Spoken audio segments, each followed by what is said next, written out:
சத்தியமித்திரன் விரைவு செய்திகள் வாசிப்பது வாணிஸ்ரீ. தீண்டாமை எனும் நோய் இந்த உலகம் இருக்கும் வரை தொடர்ந்து கொண்டுதான் வருகிறது. இந்த நோய்க்கு ஒரு தடுப்பூசி இன்று வரை கண்டுபிடிக்கப்படவில்லை. மிக கொடிய நோயான இதிலிருந்து மக்களை காப்பாற்ற தவறுகளை தட்டி கேட்கும் தற்போதைய தமிழக அரசு நடவடிக்கை எடுக்குமா? பஞ்சாயத்து, நாட்டாமை போன்ற ஊருக்கு ஒரு கொடிய விஷக்கிருமிகளை ஒழித்தால் மட்டுமே தீண்டாமை ஒழியும். தமிழக முதல்வர் கொண்டு வந்த சிங்கப்பெண் திட்டத்தில் இந்த பெண்ணிற்கு ஒரு தீர்வு கிடைக்குமா? கும்பகோணம் தாராசுரம் தெலுங்கு தெருவில் ஒரு தீண்டாமை வன்கொடுமை நடக்குது. அந்த தீண்டாமை வன்கொடுமைனா என்னன்னா, அடுத்த மதத்தை கும்பிடக்கூடாது, அடுத்த மதத்துக்கு நீங்கள் போகக்கூடாது.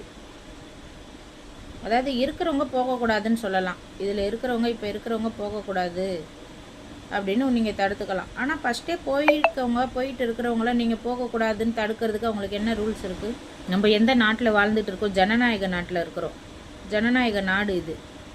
ஜனநாயக நாட்டில் நம்ம இருக்கும்போது நம்மளுக்கு பிடிச்ச சாமியை கும்பிடலாம், நம்மளுக்கு பிடிச்ச உணவை சாப்பிட்லாம், நம்மளுக்கு பிடிச்ச மாதிரி இருக்கலாம். அதானே?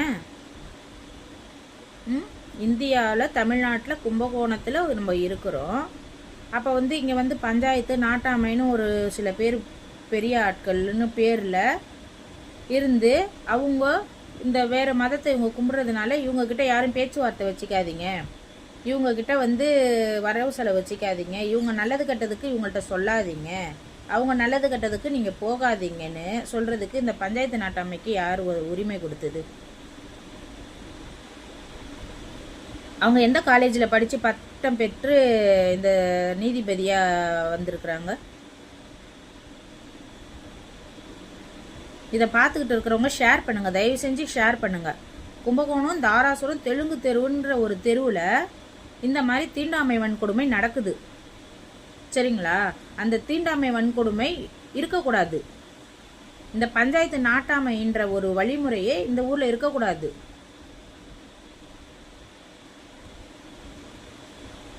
அவங்கவுங்க வீட்டில் நடந்தால் அது பணத்தை கொடுத்து மூடி வச்சுருவாங்க.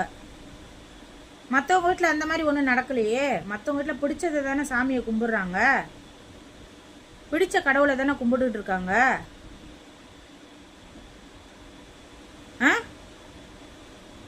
எதுக்கு நீங்கள் பிடிச்ச கடவுளை கும்பிட்றதுக்கு நீங்கள் ஊரை விட்டு தள்ளி வைப்பீங்க? யார் ஊரை விட்டு தள்ளி வைக்கிறதுக்கு உங்களுக்கு அதிகாரம் கொடுத்தது? 5 வருஷத்துக்கு ஒரு முறை ஆட்சியே மாறுது. உங்களுக்கு மட்டும் பரம்பரையாக இருக்கணுமா? நீங்கள் மட்டும் பரம்பரையாக இருக்கணுமா? உங்கள் ஆயா, உங்கள் தாத்தா, உங்கள் பாட்டை, முப்பாட்டை, அப்புறம் நீங்கள், அவங்கெல்லாம் கூட நல்லதாக செஞ்சாங்க.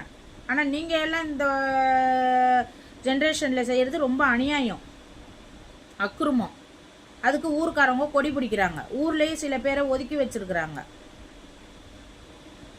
இதை பார்த்துக்கிட்டு இருக்கவங்க, இந்த வீடியோவை பார்த்துட்டு இருக்கவங்க தயவு செஞ்சு ஷேர் பண்ணுங்கள். இதுக்கு இம்மிடியேட்டாக ஷேர் பண்ணுங்கள்.